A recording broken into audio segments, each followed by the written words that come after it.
प्रदेश की सियासत के सबसे बड़े और सबसे दिलचस्प अखाड़े यानी कि दतिया विधानसभा उपचुनाव से इस वक्त की बेहद चौंकाने वाली और सबसे बड़ी खबर सामने आ रही है। दतिया के रण को फतह करने के लिए भारतीय जनता पार्टी ने अपने 40 दिग्गज स्टार प्रचारकों की फौज को मैदान में उतार दिया है। इस हाई प्रोफाइल लिस्ट में मुख्यमंत्री डॉक्टर मोहन यादव से लेकर केंद्रीय मंत्री शिवराज सिंह चौहान, ज्योतिरादित्य सिंधिया और प्रदेश अध्यक्ष हेमंत खंडेलवाल के साथ साथ पूर्व गृह मंत्री डॉक्टर नरोत्तम मिश्रा का नाम भी प्रमुखता के साथ में शामिल किया गया है। आपको बता दें कि दतिया उपचुनाव के लिए आगामी 30 जुलाई को वोट डाले जाएंगे और 3 अगस्त को इसके नतीजे सभी के सामने घोषित कर दिए जाएंगे।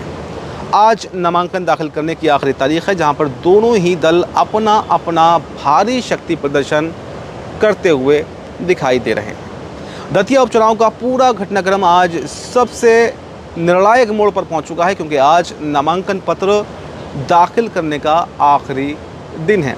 बीजेपी के प्रत्याशी आशुतोष तिवारी और कांग्रेस के दिग्गज उम्मीदवार घनश्याम सिंह आज लाओ लश्कर के साथ में अपना पर्चा दाखिल करने के लिए जुट चुके हैं।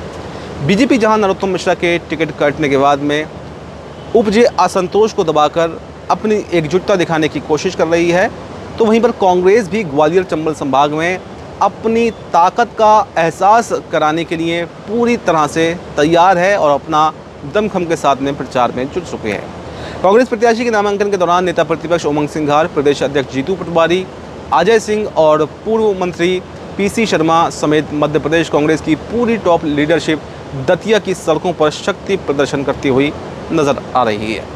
दोनों ही पार्टियां इस वक्त शक्ति प्रदर्शन के जरिए दतिया की जनता को ये संदेश देना चाह रही हैं कि वो इस सीट को जीतने के लिए अपनी पूरी जान झोंकने को तैयार हैं और कोई भी जोखिम उठाना नहीं चाहती हैं। दतिया की इस पूरी चुनावी बिसात के केंद्र में इस समय कोई और शख्स नहीं है, बल्कि सबसे ज़्यादा केंद्र में अगर कोई है तो वो है नरोत्तम मिश्रा। टिकट कटने के बाद में नरोत्तम मिश्रा का जो बयान दिल्ली से सामने आया, जिसमें उन्होंने कहा था कि मेरा जन्म बीजेपी में हुआ है और बीजेपी में ही मेरी आखिरी सांस होगी, मैं बीजेपी के अंदर ही मरना चाहता हूं, उस बयान की गूंज इस वक्त पूरे मध्य प्रदेश में सुनाई दे रही है। नरोत्तम मिश्रा के इस अनुशासित और संगठन के प्रति वफादारी वाले रुख की तारीफ बीजेपी के फायर ब्रांड नेता उमा भारती ने भी सोशल मीडिया पर एक लंबी पोस्ट लिख कर दी है। इस बयान के बाद में दतिया में नरोत्तम मिश्रा के समर्थकों का जो गुस्सा 7वें आसमान पर पहुँच चुका था, वो भी अब पूरी तरह से कहें तो शांत हो चुका है।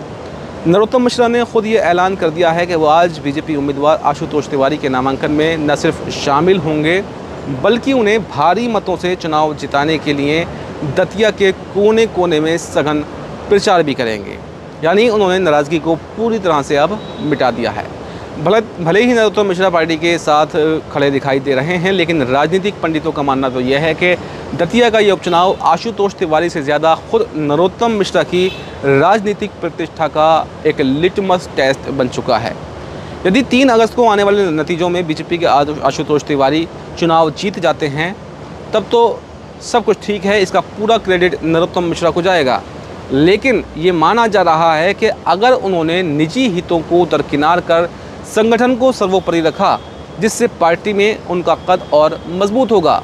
लेकिन यदि दतिया का परिणाम कांग्रेस के पक्ष में चला जाता है, उलट जाता है और बीजेपी यहाँ से चुनाव हार जाती है, तो इस हार का ठीकरा भी सीधे सीधे नरोत्तम मिश्रा के माथे पर फोड़ दिया जाएगा। उनकी राजनीतिक छवि को इसका बहुत बड़ा नुकसान होगा।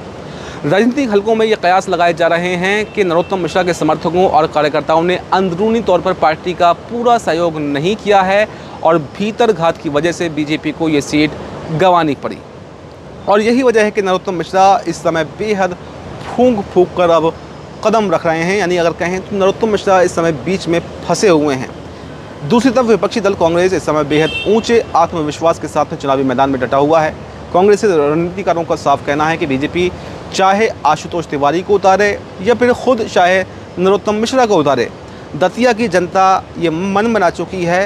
कांग्रेस दावा कर रही है कि साल 2023 की तरह जो मुख्य विधानसभा चुनाव हुए थे, उसमें नरोत्तम मिश्रा को पहले भी हराया गया था, पटखनी उनको दी थी और इतिहास रचा था। और अब एक बार फिर से बीजेपी के नए कैंडिडेट को यानी कि आशुतोष तिवारी को हराकर कांग्रेस एक बार फिर से इतिहास रचने जा रही है और जीत का मार्जिन पहले से कहीं गुना ज़्यादा होगा। हालांकि कांग्रेस के सामने बड़ी चुनौती अपने अंदरूनी गुटबाजी को छुपाने की भी है, जिसके लिए उसके तमाम बड़े नेता आज एक मंच पर आकर एकजुटता का जो है संदेश देने की कांग्रेस कार्यकर्ताओं को कोशिश कर रहे हैं। कांग्रेस इस चुनाव में स्थानीय मुद्दों और सत्ता विरोधी लहर को भुनाने की पूरी फिराक में बैठी है। बीजेपी इस चुनाव में रक्षात्मक नहीं बल्कि बेहद आक्रामक रणनीति पर काम कर रही है। बीजेपी का मुख्य टारगेट पूर्व कांग्रेस विधायक राजेंद्र भारती और उनका परिवार रहने वाला है, क्योंकि राजेंद्र भारती की विधायकी जिस भ्रष्टाचार और एफडी घोटाले की वजह से गई है, बीजेपी उस अदालती फैसले और सज़ा को दतिया के चुनाव प्रचार का केंद्र बिंदु बनाने जा रही है। बीजेपी जनता के बीच में जाकर कांग्रेस के पूर्व जो प्रत्याशी थे, कथित भ्रष्टाचार का पूरा कच्चा चिट्ठा उसका खोलेगी। लेकिन इन सब के बीच में दतिया की चुनावी बिसात पर एक बहुत बड़ा ट्विस्ट भी आ गया है।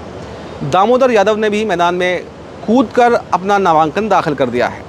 दामोदर यादव की इस धमाकेदार एंट्री ने दतिया के इस सीधे मुकाबले को एक बेहद दिलचस्प त्रिकोणीय मुकाबले में तब्दील कर दिया है। आपको बता दें कि दामोदर यादव आज़ाद समाज पार्टी के टिकट पर खड़े हुए हैं और वो दोनों ही पार्टियों के वोट बैंक में बड़ी सेंधमार लगाने की ताकत रखते हैं, जिससे दतिया का पूरा चुनावी समीकरण जो है उलझ सा गया है। तो दोस्तों, दतिया उपचुनाव की ये जंग अब सिर्फ एक विधानसभा सीट जीतने तक सीमित नहीं रह गई है, बल्कि ये नेताओं के ईगो सेटिस्फेक्शन और आने वाले नगरीय निकाय और विधानसभा चुनावों की दिशा तय करने का एक बहुत बड़ा जरिया भी बन चुकी है। जातीय समीकरणों को साधने के लिए दोनों ही पार्टियों ने पूरी कोशिश की है। अपने कद्दावर नेताओं को जो है दो दतिया में तैनात कर दिया है और बड़े बड़े कद्दावर नेताओं को स्टार प्रचारकों की लिस्ट में शामिल किया है। और आज से ही दतिया का जो नेता हैं वो दतिया में डेरा डालने जा रहे हैं। अब देखना ये दिलचस्प होगा कि 30 जुलाई को दतिया की जनता एक बार फिर से कांग्रेस पर भरोसा जताती है या फिर सत्ताधारी दल बीजेपी के विकास कार्यों को चुनती है। दतिया उपचुनाव के इस बेहद दिलचस्प त्रिकोणीय मुकाबले और नरोत्तम मिश्रा की दांव पर लगी साख पर आपकी क्या राय है? क्या आपको लगता है कि दामोदर यादव की एंट्री से कांग्रेस को फ़ायदा होगा या बीजेपी को फ़ायदा होगा, या फिर नरोत्तम मिश्रा के ऊपर इस उपचुनाव का क्या फ़र्क पड़ेगा? क्या बीजेपी जीतती है तो क्रेडिट उनको मिलेगा, या बीजेपी हारती है तो सबसे बड़ा नुकसान बीजेपी से कहीं ज़्यादा नरोत्तम मिश्रा की साख को पहुँचेगा? इस पूरी रिपोर्ट को लेकर, नरोत्तम मिश्रा को लेकर आपकी जो भी राय हो हमें कमेंट बॉक्स में ज़रूर देकर जाएं। और फिलहाल हमें दीजिए इजाज़त। नमस्कार।